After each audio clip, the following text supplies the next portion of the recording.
Good day guys, I am Kayla Joy Arprilia, a student from PUP Unisan Campus, invited you to be with me along the journey to discover the beauty of Luminous Cross Grace of Sanctuary here in Agdangan, Quezon. Let's go!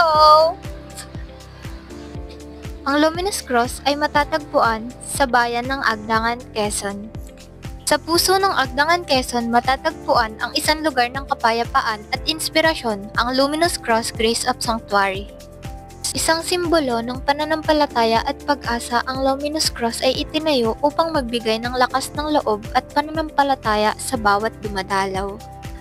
Sa bawat takbang, mararamdaman mo ang presensya ng Diyos. Ang sanktuaryong ito ay hindi lamang isang lugar ng panalangin, kundi isang karanasang espiritual na tumatatak sa puso. Dinadayo rin ito ng mga turista dahil sa napakagandang tanawin ng paligid, mula sa kalangitan hanggang sa kalikasang nagbibigay ng inspirasyon para sa lahat.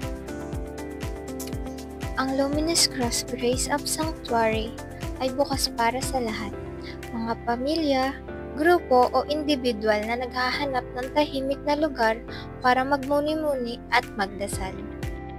Ang tahimik na pagninilay ng mga naghahanap ng kapayapaan, ang Luminous Cross ay hindi lamang tanawin. Ito ay isang paalala na sa gitna ng anumang pagsubok, laging may liwanag at gagabay sa atin.